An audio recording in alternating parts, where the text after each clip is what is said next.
era para estar, né? Algumas vezes a gente já veio aqui, mas eu confesso a vocês que eu glorifico a Deus pelo nervosismo.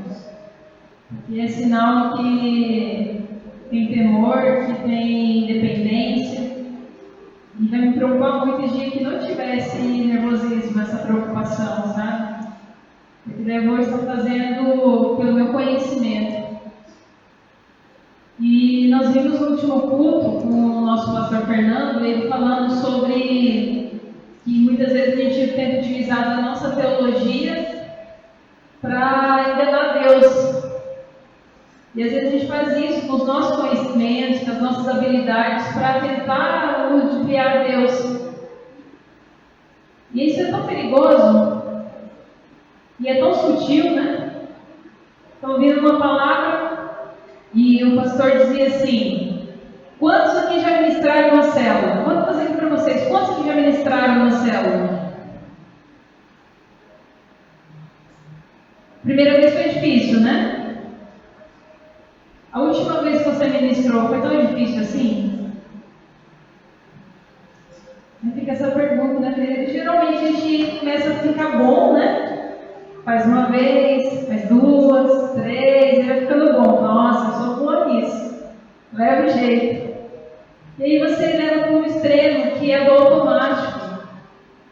Você já não se preocupa tanto em orar e jejuar nem a primeira vez, em gastar tempo com a palavra, gastar tempo com Jesus. Não, isso aqui vai ser bom. Eu vi lá, está fresquinha a mensagem, então eu vou. Vai dar tudo certo. E a gente entra nesse sistema automático. E eu, por muitas vezes, eu estive nesse sistema automático. Já trouxe outras vezes sobre isso. E para sair dele foi bem difícil, porque eu tive que renunciar a muita coisa. E uma delas foi reconhecer a minha miséria, reconhecer como Marta eu estava, e precisando voltar para a essência, para voltar para Jesus. Essa mensagem fala um pouquinho sobre o amor de Deus, sobre criação, sobre paternidade. E eu achei muito curioso, assim, que o seu Chico, na hora que estava fazendo a abertura, ele começou a falar que essa semana ele se sentiu longe, afastado de Deus, e ele não conseguia sentir esse amor de Deus. E aí ele falando assim, Jesus, né, o Senhor está confirmando. E aí o louvor aconteceu de uma forma diferente, que a gente estava imaginando que ia ser. E aí um dos louvores também falava sobre o amor do Pai e tal. É Deus. Eu acho que é isso mesmo, né? E, irmãos, há 2 semanas, a pastora Cláudia trouxe uma palavra. E essa palavra, ela falava assim, que ela tinha um tema, como enfrentamos as tempestades. E ela trouxe uma introdução, né, sobre os desafios de Paulo, né, para cumprir o propósito dele.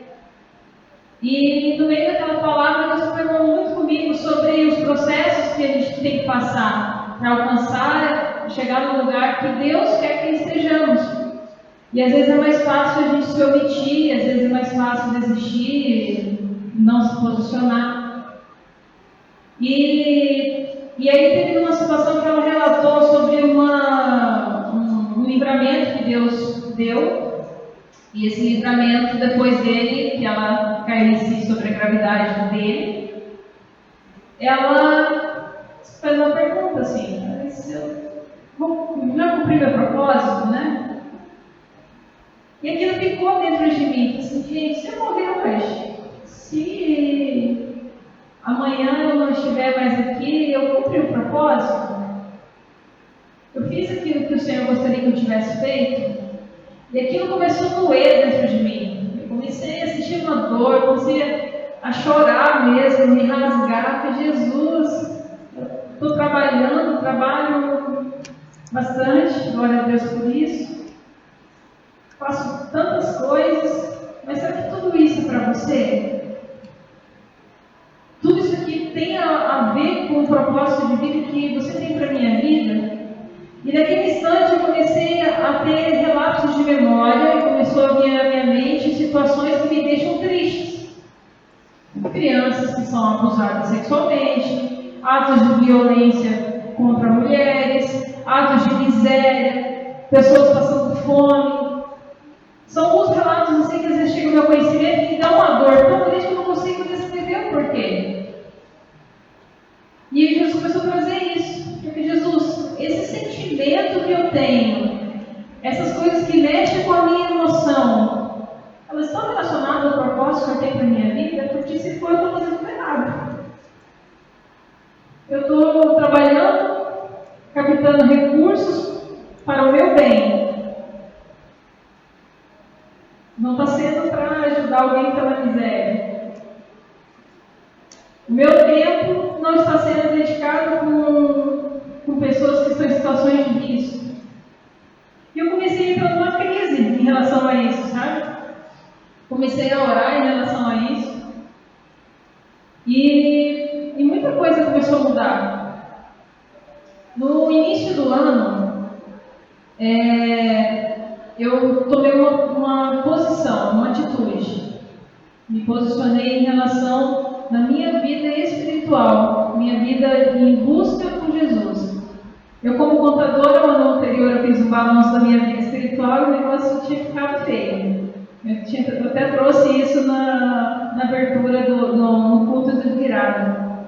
Não, tem que melhorar, esse saldo foi muito feio, não era isso que eu queria. E eu entendo que os resultados vão acontecer na medida que eu vou me posicionando. Então, é diariamente. Eu não posso deixar para resolver o resultado de um ano com Deus em dezembro. Então, eu tenho que começar de agora, vai ficar mais suave, vai ficar mais leve e vai ser mais agradável. Só que nessa caminhada com Deus é semelhante a metas. Não sei quantos aqui já trabalharam com comissão ou já algum relato como é que é trabalhar com comissão. Comissão, você tem uma meta. Minha meta é 10 mil. Beleza. Bati minha meta. No mês que vem a meta sobe. Vai para 15 mil. Parece que é injusto isso, né? Mas não, a empresa ela quer obter lucro sobre o colaborador, sobre aquele vendedor, e uma forma de estimular ele a dar o melhor dele. E assim vai indo, as metas vão subindo. E na nossa caminhada com Jesus é assim também. Quando eu me converti, os primeiros jejuns ali era uma parte do dia, as minhas orações eram algumas, e com o passar do tempo aquilo foi ficando pouco, eu precisava de mais, eu sabia que eu precisava de mais. E não era porque alguém vinha e falava, Liliane, você precisa orar mais, você precisa jejuar mais. Não. Algo em mim me levava a querer mais aquilo. Essa fome, essa sede que a gente até canta, né? Eu só quero uma fome, uma sede. E Jesus vai fazendo isso conosco. O Espírito Santo vai nos levando para entrarmos nesse lugar de querer mais. Ir mais longe com Ele, e nos arriscando mais. E aí, diante dessa situação, né, eu comecei a ver casando com o que Deus estava falando sobre buscar mais dele, sobre buscar a questão de uma vida com propósito, viver o propósito de Deus. E eu comecei a ter algumas experiências assim, bem loucas. Uma delas que começou a aparecer, comecei a me lembrar de lambanças, sujeiras no meu passado, antes de conhecer Jesus. Coisinhas feias mesmo, que eu tinha até esquecido. E aquilo me deu uma vergonha, uma tristeza. E eu fiquei por dias assim, abatida, sabe? Jesus, eu estou abatida. Aí eu não conseguia nem mais orar. Porque eu já estava me sentindo indigna de orar, indigna de falar com Jesus. Aí eu já fui ficando me esfriando, né? E aquilo ali me incomodando, eu sonhando, eu pensando, eu olhava para um lado e lembrava daquela situação. E aí eu vi uma ministração da pastora Viviane Martinelli, uma postagem que ela fez na rede social, que toda preguiça espiritual sai em nome de Jesus, que é com atitude. É atitude mesmo. E E eu comecei a falar, não, eu não aceito, eu Jesus, por que disso? Aí eu entrei em contato com a minha discipuladora. Pastora, preciso falar com você. Eu preciso confessar um pecado. E aí, eu com muita vergonha, comecei a falar com ela e tal, né? Ia conversando e a vergonha foi aumentando, e eu não sabia como falar, e ela, não, fala. E eu, aqui. Aí você faz uma volta enorme para chegar. Então, eu fiz tanta coisa assim, e eu tô com vergonha disso. E ela olhou para mim assim, que bom, o quê? Eu tô com vergonha. Eu tô com vergonha, eu não sei o que eu estou fazendo aqui. Eu tive coragem de olhar para os olhos dela para contar. De tanta vergonha que aquilo trouxe. Ela falou assim, isso é sinal que há fruto de arrependimento. É verdade. Agora o que eu vou fazer com isso? Eu vou pedir perdão e vou restituir o mal que eu fiz. E amém. Gente, foi tão leve. Eu sei que naquela quarta-feira, daqui da igreja, tão leve. Saiu um mundo das minhas costas. E aí parece que tudo foi se reconectando com Jesus, sabe? Minha vontade de orar foi melhorando, a vontade de buscar o Senhor foi melhorando, tudo foi fazendo mais sentido. Mas precisou de uma atitude de reconhecer a miséria, como pecador eu sou, que eu preciso ainda desfazer dos lixos da minha alma. A gente escuta que assim, eu conheci Jesus, eu aceitei Jesus, nova criatura sou. Amém, a Bíblia fala isso. Isso é verdade. Só que as coisas que eu fiz lá atrás, antes da minha conversão, elas precisam ser resolvidas, porque eu vivi aquilo. Então vai ter consequência. E Jesus, Deus, Ele é um Deus justo. Então se eu plantei, eu vou ter que colher. E se eu não colher, misericórdia da minha geração futura. Então eu tenho que resolver essa situação. Eu tenho que voltar atrás, recolher os lixinhos, organizar, limpar, pedir perdão. Mas como é difícil fazer isso, né? É muito difícil. Como eu, 10 anos se passaram, chegar lá na pessoa e dizer assim, olha, acho que você nem lembra, mas aconteceu isso. E eu tenho que pedir perdão. E eu tenho que restituir. Enfim. E aí, diante dessa situação toda de buscar mais em Deus, e o Senhor trazendo as coisinhas sujas, vem trazendo também umas coisinhas legais, sabe? Que eu tinha até me esquecido em relação à minha identidade, em relação à minha vida com Deus, ao meu caminhar. Começou a me dar palavras. Assim, palavras que, gente, o que está acontecendo?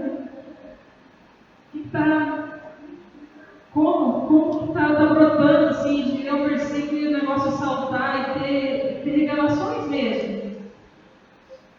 Aí eu comecei a ouvir no Rangel, no domingo que ele pregou, e aí ele falou assim, que algumas coisas, ele não sabia se Deus era para as pessoas, se era só para ele, né? E Jesus, eu acho que esse negócio aqui não é para as pessoas, não, é para mim mesmo. Porque era de muito íntimo, eram as coisas assim, muito íntimas mesmo.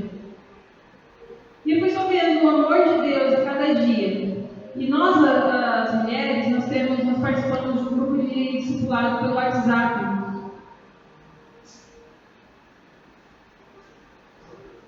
O qual a gente faz um estudo de alguns textos.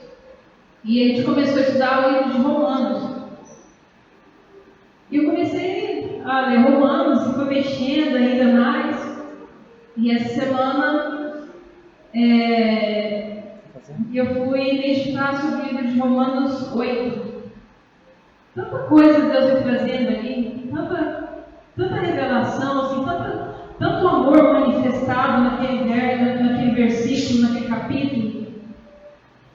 E foi mexendo muito comigo, né? Mas tá. vocês entenderem.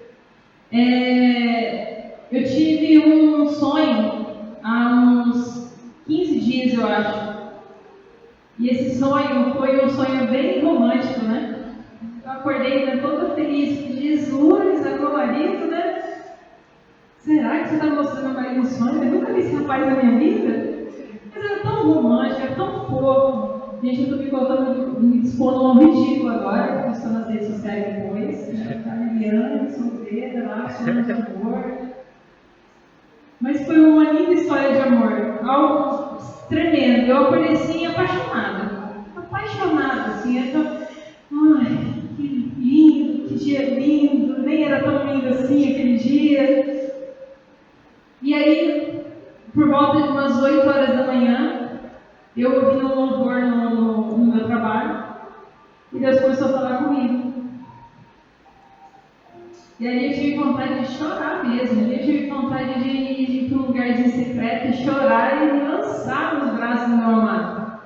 Porque ele falou para mim que ele era aquele homem que estava no meu sonho.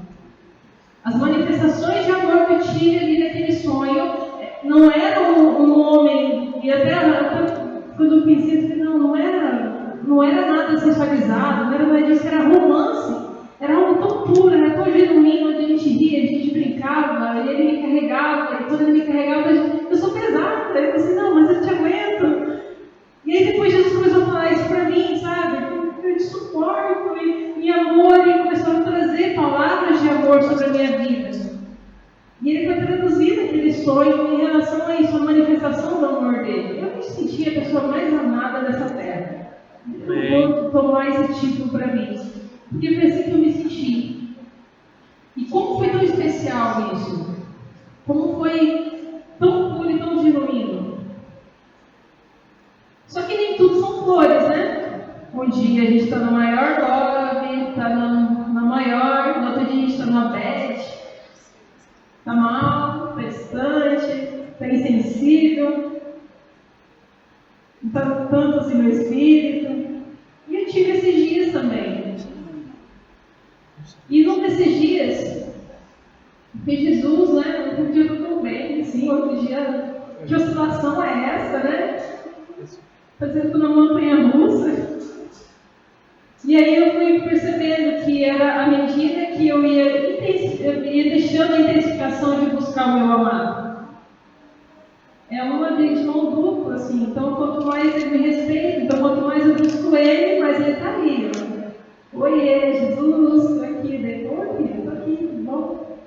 O dia que eu não estou muito afim, acordo já correndo para o trabalho, já volto, eu estou cansada, vou dormir. Eu vou me afastando. Eu fico imaginando um casal. O marido, provavelmente, quando ele chega em casa, vê a esposa não muito, com a cara muito legal, ele já, vou ficar longe. Vou manter distância, com segurança. E o dia que ela está feliz, ele chega todo apaixonado ali e tal. Eu imagino isso. E com o Espírito Santo também é dessa forma, ele nos respeita. E antes de entrar no texto, que é o texto-chave, né? E aí, o Fernando ele colocou para os líderes, né? Quem poderia trazer uma palavra? Eu não sei o porquê, mas eu fiquei esperando, vai ter alguém, mas era alguma coisa assim, mas eu não tenho nada pronto. Não tem nenhum esforço, não tem nada pronto. E eu fiquei esperando. Aí ninguém pôde, ninguém se manifestou. Aí eu falei, não, estou aqui, não tenho nada pronto, mas eles vêm aqui. E aí falei para Deus, Jesus, eu sei que o Senhor proverá. Só que o interessante é que eu aprendi muito com isso, que é a relação das atitudes, do posicionar. E Jesus estava comigo sobre isso, sobre posicionamento. Quando nós vimos a mensagem, onde Paulo ele precisava, para cumprir o propósito dele, ter que se posicionar ali diante daqueles homens no navio, e lançar as coisas para poder chegar, ele tem que ter uma atitude prisioneiro. E aí, nesse meio de atitude, eu falei, Jesus, né, não estou entendendo o que você está querendo, amém, eu sei que o Senhor vai fazer alguma coisa lá. E aí, na hora que eu descansei, que eu relaxei, falei, não, eu só quero você, não quero nem a Bíblia agora, eu só quero você. Aí veio uma imagem, uma visão, que era Pedro andando sobre as águas.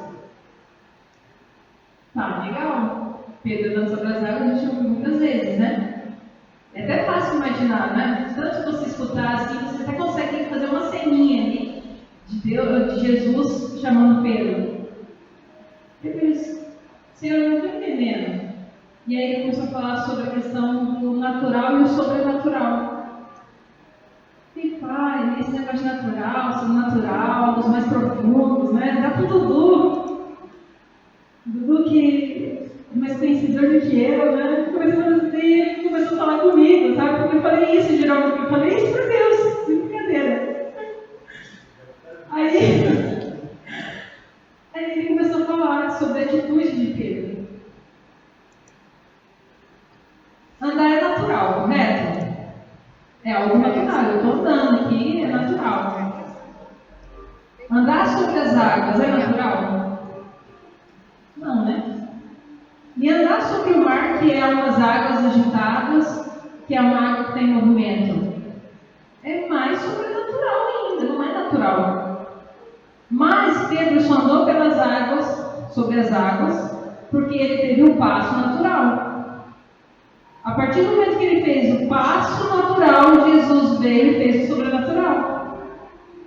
Então, muitas vezes nas nossas vidas, a gente não toma posse de algumas coisas, a gente não avança porque nós não damos os passos naturais que precisamos dar.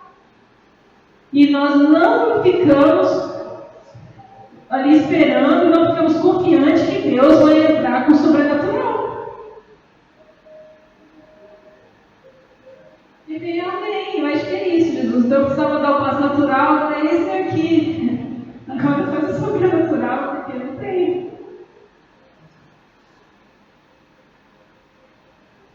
E é tão bom você ter essa experiência que Jesus começa a explicar as coisas, que você fica assim, quero ouvir mais, aí ele para, ele cessa. Fica com essa, parece que tudo volta a ficar no silêncio.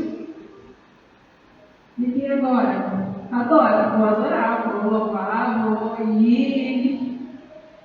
E de repente ele começa a derramar informações que você não consegue nem acompanhar, de processar. O processador fica lento nessa hora, você não consegue acompanhar o que ele vai dizendo. Então até vai devagar e fala assim, tá bom, Jesus, falamos devagar, deixa eu anotar. Vou gravar áudio para mim, ouvir depois, porque é muita coisa que vai acontecendo. E é interessante isso porque vem jorrando coisas assim do nosso interior, coisas que você não tem nem como explicar. A Angélica me perguntou, e como você está? Eu falei, não sei. O que está acontecendo? Eu não sei, não dá para explicar. Está alguma coisa acontecendo e é de dentro para fora. E eu não sei. O negócio está tão assim, irmãos, que eu vejo chamadas de grupos, tem um grupo de missão que eu gosto muito, eu ouço eles. A vontade que eu tenho é de chegar na empresa que eu trabalho e falar assim, tchau, estou indo. E como eu vou viver lá, não sei. Mas é tanto assim que não importa o que eu faço aqui, entendeu? Não importa as minhas coisas. E realmente elas não importam. Meu filho até falou no último culto que não importa o que eu faça. Porque Deus é Deus. O que eu faço não é o que vai atrair Ele. Não importa não importa o que eu vou fazer diante dele. Ele é Ele, Deus é Deus. Então Ele é soberano, a vontade dele é soberana, o propósito dele sobre a minha vida é soberana. Não o que eu faço, não é a minha vontade, não é as minhas habilidades. E aí, diante de tudo isso, disse Jesus, que amor é esse, né? Que faz tanta coisa assim. Você pega uma pessoa que era nada, que acho que todo mundo aqui já se identificou com isso, eu vou usar esse termo, que se sentiu nada, se sentiu a pessoa mais insignificante da face dessa terra, e é colocado num lugar de cordeiro de Cristo. Um lugar chamado para ser reinar junto com Cristo. E se assentar com Ele, comer do banquete dele, é uma mudança muito grande. E eu queria que vocês, eu não sei se o telão vai funcionar certinho, em Romanos 8, versículo 15 a 17.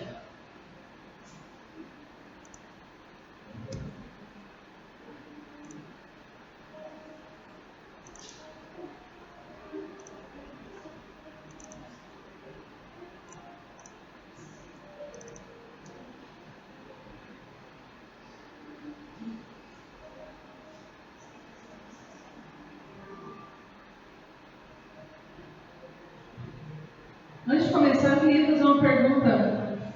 Todos aqui têm certeza que é filho de Deus? Amém. Amém. Amém. Antes de ler o texto, eu queria trazer um contexto para vocês, porque quando você entende o contexto, fica mais profundo e você consegue entender melhor o que está querendo dizer. E essa questão de contexto é bem interessante, que outro dia eu estava ouvindo o Douglas Gonçalves, e ele falando sobre essa questão de contexto. Tem uma praia, né, e lá tem uma placa assim: não use biquíni ou traje de banho. Essa praia está instalada num lugar, numa praia de nudismo. Então entende-se que as pessoas não podem trajar roupas de biquíni, não podem roupas de banho.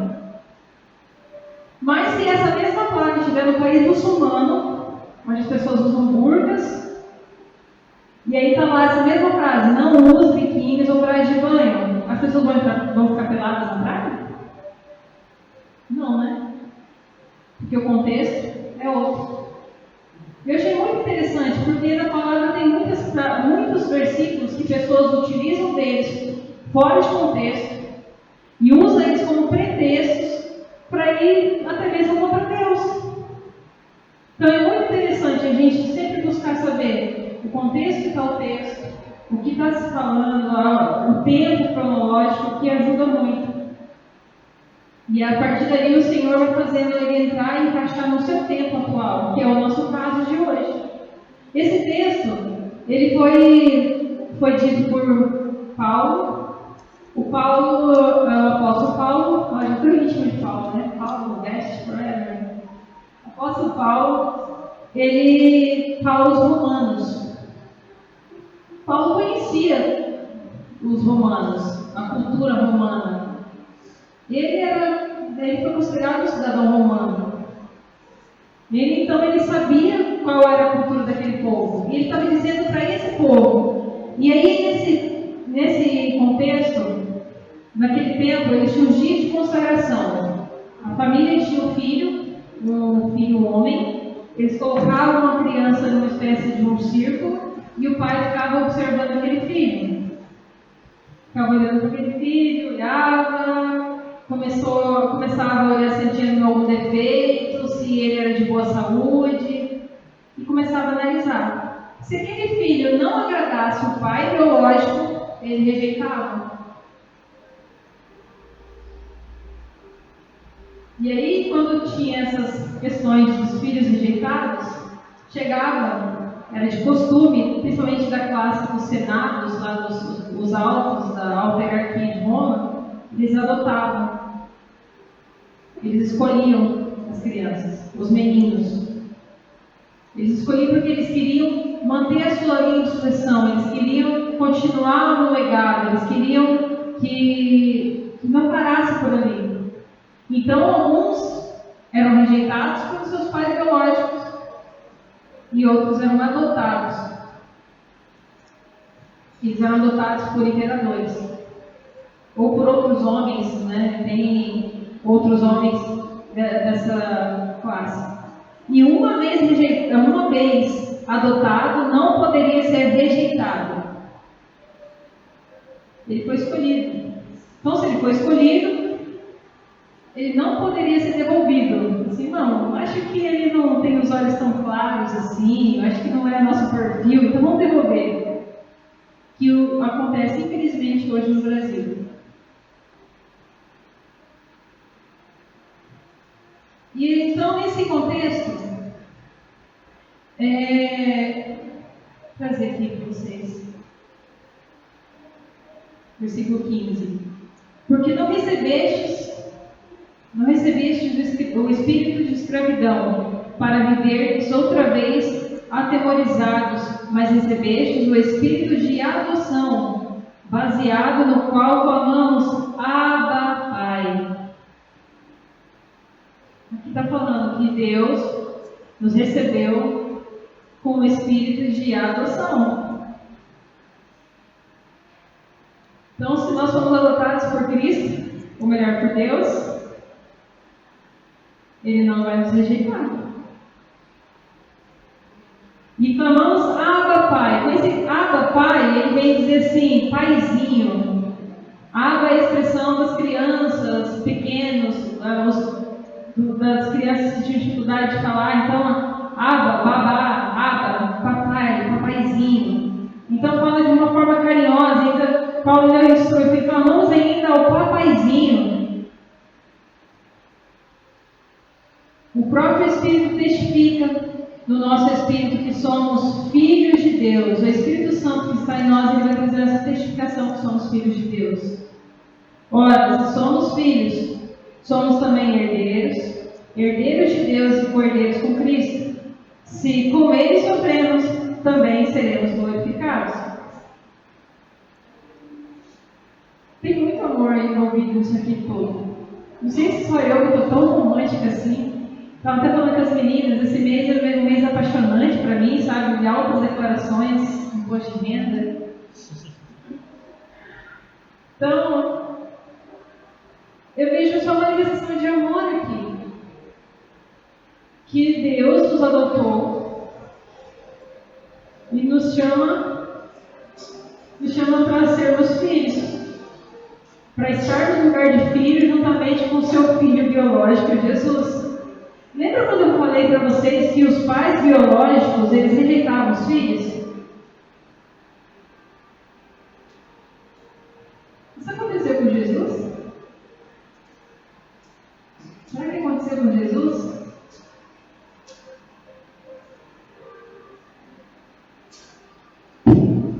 Não está perto, não? O nosso processo de adoção, ele teve um preço, foi uma parte burocrática, assim, bem pesada.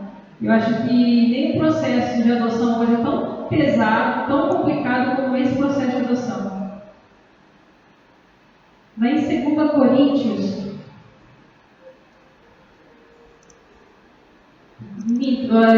Mateus ainda.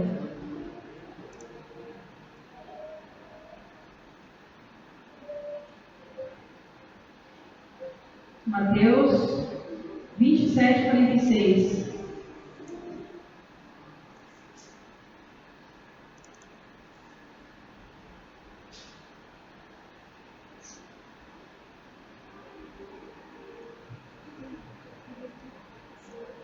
Por volta da hora nona, clamou Jesus em voz alta, dizendo: Eli, Eli, lama sabachthani. Que quer dizer, Deus, Deus meu, por que me desprezaste? Eu acho que quando a gente assiste o filme da crucificação de Cristo, que daqui a uns dias vai estar passando, provavelmente, porque a gente está entrando no período de Páscoa, né? A gente vai provavelmente ver aquela cena lá que Jesus fala, né? Deus, por que me desamparaste? É uma cena muito forte, que a gente não gosta nem de ver, nem de pensar nela muitas vezes. Mas nesse momento, Jesus levou sobre si todos os nossos pecados, se cobriu, tomou tudo aquilo que de ruim que há em nós. E nesse momento, Deus não podia estar ali com ele.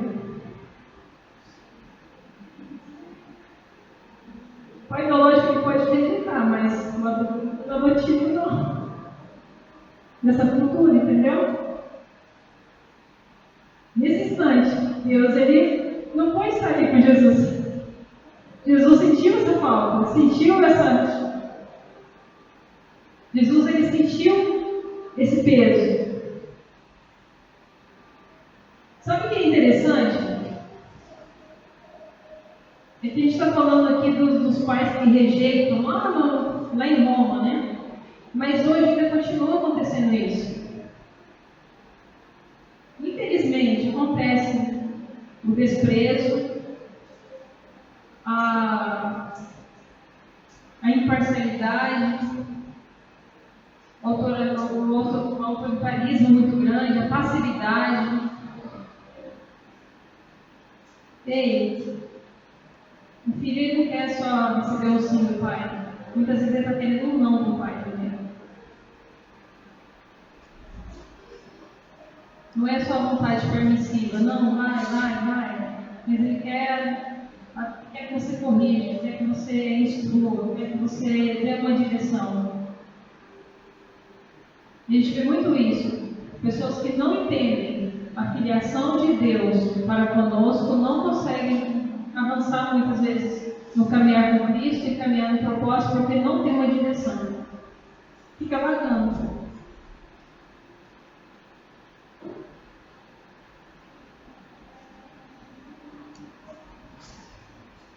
Jesus ele chama e ele pagou esse preço, passou por toda essa situação para que a gente pudesse ter esse lugar de co-herdeiro, estar nesse lugar de filiação junto com Ele.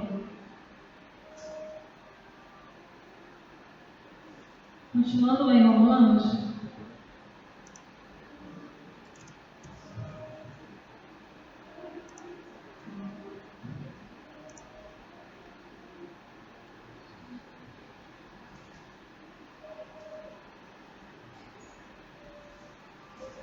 quero que você avance um pouquinho mais. Lá no versículo 27.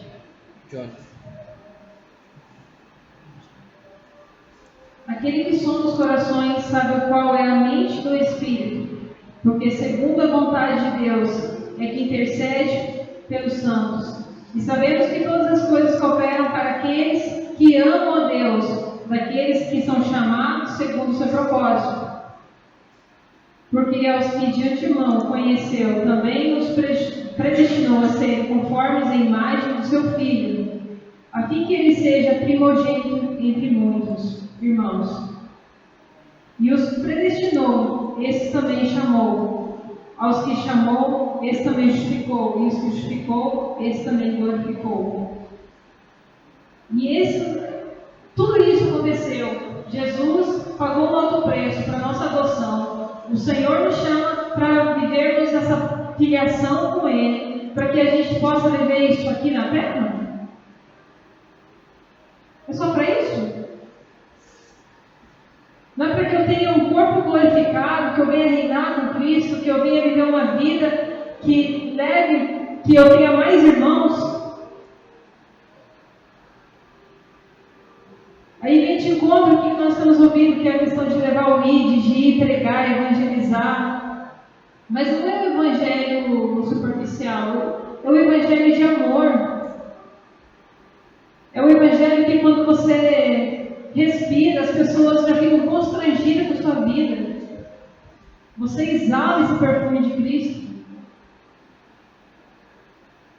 É o evangelho que você tem a Bíblia dentro de você. E não é para você parecer que é bom, que você é santa, ou não é porque você precisa disso para se mover. E tudo isso não é só para viver essa vida aqui. E aí, o Senhor ele continua dando, assim, através da vida de Paulo, ele continua nos trazendo mais ainda sobre o seu amor. E diremos, pois, à vista dessas coisas, se Deus é por nós, quem será contra nós? Se eu estou em Deus, eu vivo conectado ao Pai, eu tenho a revelação do Pai, eu tenho essa filiação firmada, nada vai me tirar desse lugar. Nada vai me tirar, nada vai me afastar desse amor. Nada. Geralmente a gente só gosta do livro de Romanos 8, e lá embaixo fala assim, nada pode separar do amor do Pai, mas só fica preso nisso aqui, não sabe que tem todo um contexto. E é verdade que está lá. Mas é necessário que você tenha compreensão para você saber a importância disso na sua vida. Nos dias que chegaram os dias maus. Os dias que você tiver tribulação, os dias que você estiver se sentindo longe, rejeitado. Porque acontece. Aquele que não poupou o seu próprio filho antes, por todos nós, o entregou, porventura, não nos dará grandiosas coisas? Cara, ele deu o melhor dele. Jesus. O melhor foi dado por esse amor. O melhor. Abre comigo lá em 2 Coríntios 5, 17, ou 5, 21, perdão.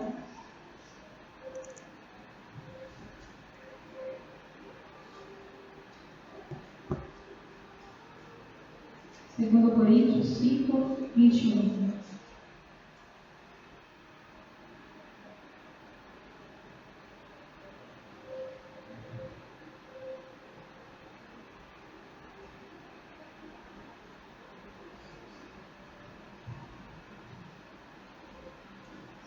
Aquele que não conheceu o pecado, ele o fez pecado por nós, para que nele fôssemos feitos justiça de Deus.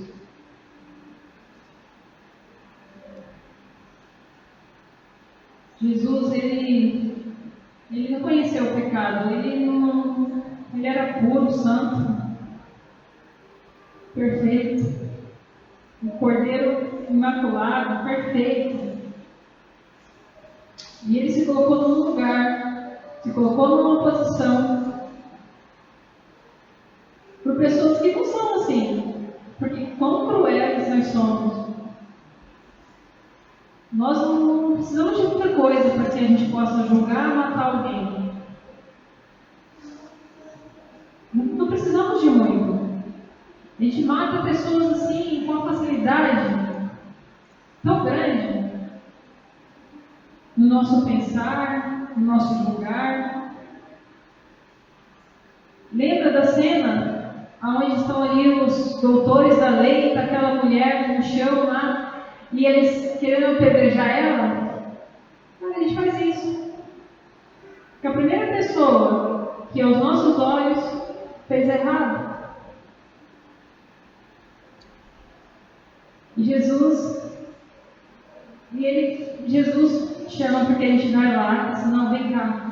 Quem tem pecado, que tire a primeira pedra, vem cá, eu vou te limpar, eu vou te ajudar.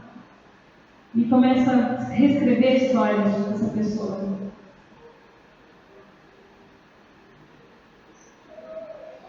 E hoje é um lugar onde que era para só exalar o amor de Jesus, que é a Igreja de Cristo. A gente tem os maiores juízes dessa terra. Os juízes, os promotores, a galera toda.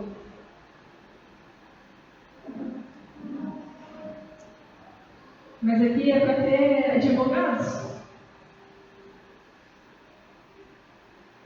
Pessoas que vão lá e não, eu estou com você.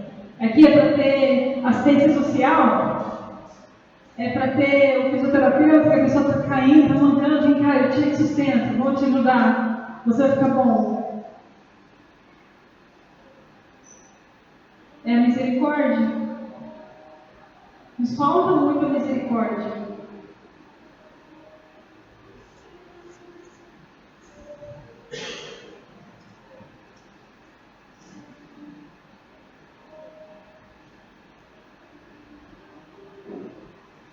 Eu tenho 2 irmãs. E a gente brigava muito quando criança. Brigava mesmo, assim, eram altas brigas.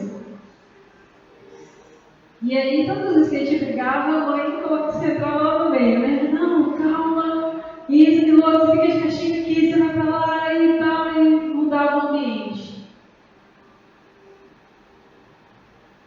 nossa caminhada com Jesus, nós temos muitos irmãos.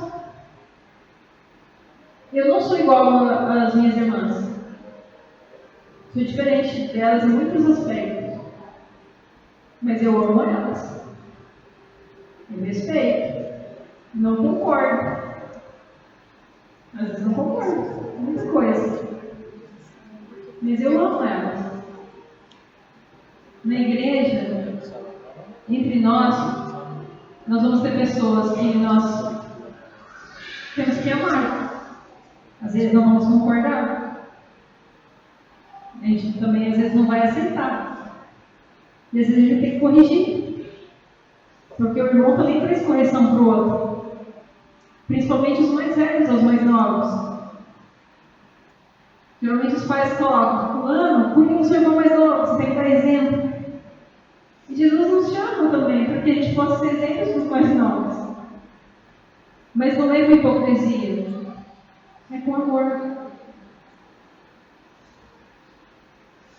Quando nós falamos sobre filhos, geralmente a gente lembra da passagem do filho pródigo, né?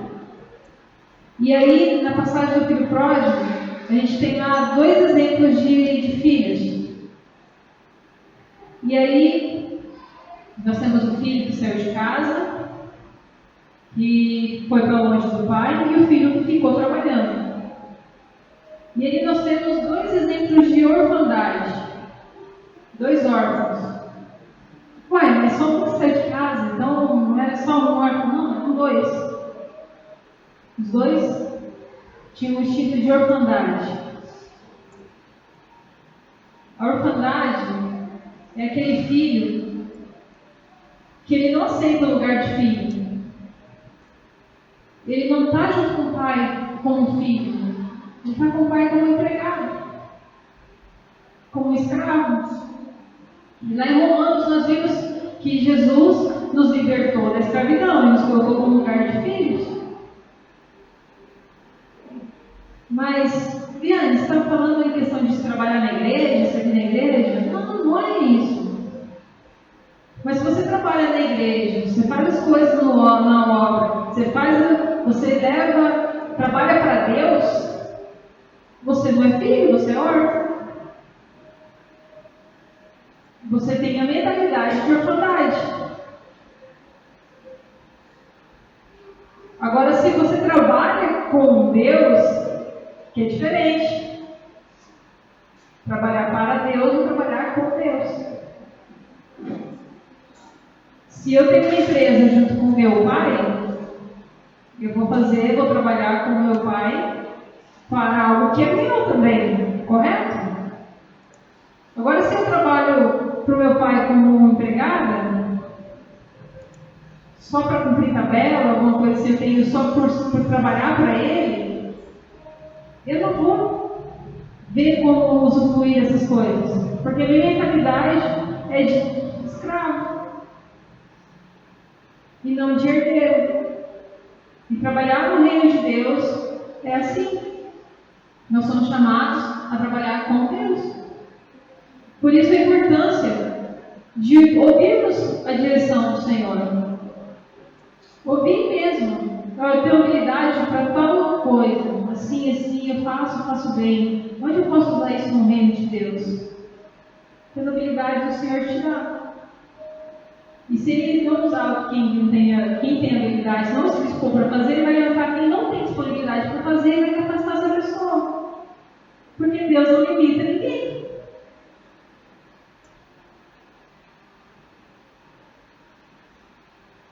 E eu queria trazer essa palavra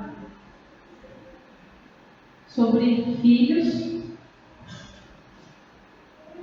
Já que nós aceitamos Jesus como nosso Senhor e Salvador, nós tomamos posse da cruz, nós tomamos